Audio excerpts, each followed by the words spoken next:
पढ़ रहे थे कुरुक्षेत्र का युद्ध दर्शन। 2 बिंदु हम पढ़ चुके थे। युद्ध के कारण, युद्ध एक अनिवार्य विकार। तीसरा बिंदु है युद्ध का समाधान। जिस प्रकार दिनकर जी युद्ध का समर्थन करते हुए उसकी अनिवार्यता के पक्षपाती हैं, उसी प्रकार वे चिंतन की श्रुति के अनुरूप ही युद्ध के समाधान पर भी अपने विचार व्यक्त करते हैं। भीष्म कुरुक्षेत्र के युद्ध के समर्थक होते हुए भी अंतरंग से उसके संहारक पहलू के विरोधी हैं। वे पृथ्वी की स्वतंत्रता की कल्पना हिंसा व बल प्रयोग के आधार पर ही नहीं, आपसी प्रेम, स्नेह, बलिदान और त्याग पर भी स्वीकार करते हैं।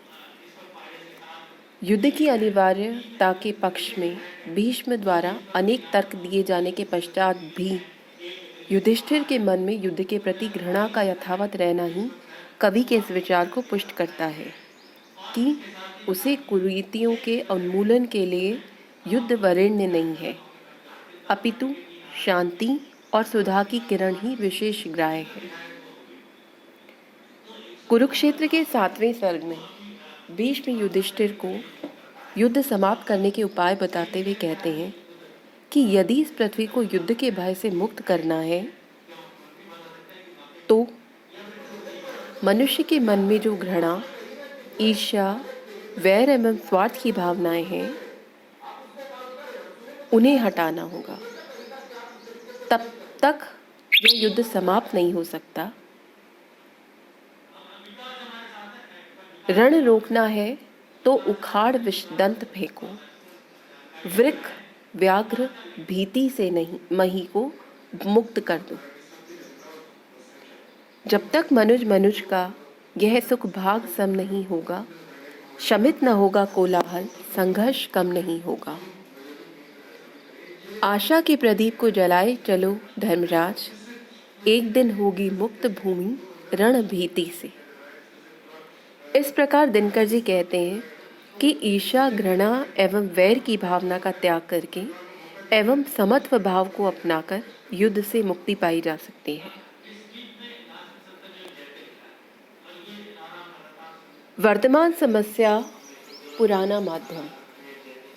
दिनकर जी ने वर्तमान युग की समस्या के व्याख्यान और समाधान के लिए महाभारत जैसे प्राचीन माध्यम को क्यों चुना? इसके कई प्रबल कारण हैं। सर्वप्रथम तो यह है कि प्रथम एवं द्वितीय महायुद्ध के समय समूचा भारत अंग्रेजों के अधीन था, अतः भारतीय जनता के मानस में युद्ध के प्रति ना तो भावात्मक अनुभूति थी और न बौद्धिक ही। दूसरा कारण यह है कि दोनों ही विश्वयुद्ध भारत से बहुत दूर लड़े गए थे, अतः युद्ध की विभीषिका को न तो कवि ने अपनी आंखों से देखा था, न ही सामान्य जनता ने। अतः यह परोक्ष संपर्क कवि की अभिव्यक्ति के लिए पूर्ण सक्षम न था। इसके विपरीत लंका कांड और महाभारत के युद्ध वर्णन उनके मानस में संस्कार रूप से जमे थे।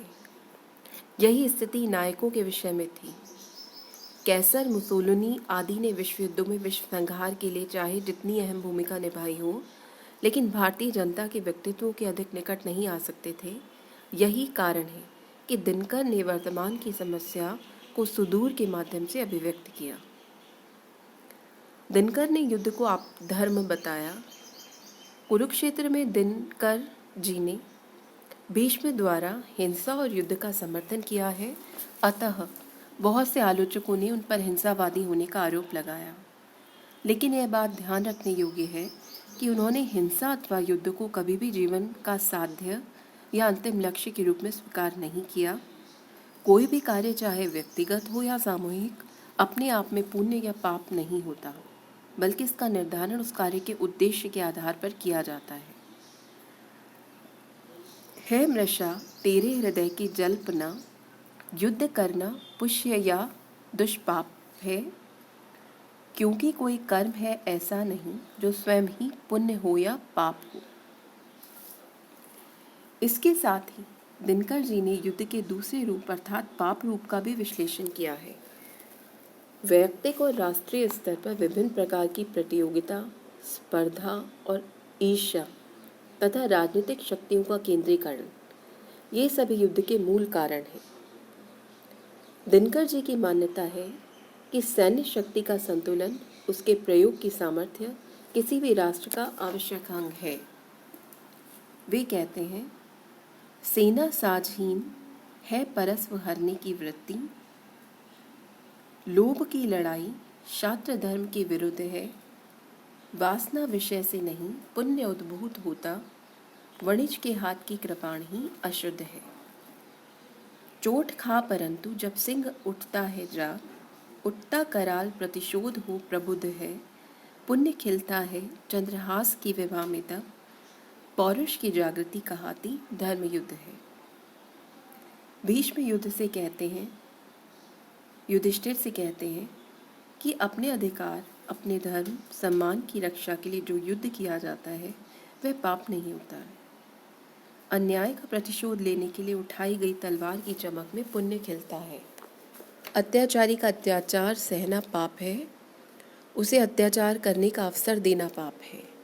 छीनता हो स्वत्व कोई और तू त्याग तप से काम ले, यह पाप है। पुण्य है विच्छिन्न कर देना उसे, बढ़ रहा तेरी तरफ जो हाथ हो।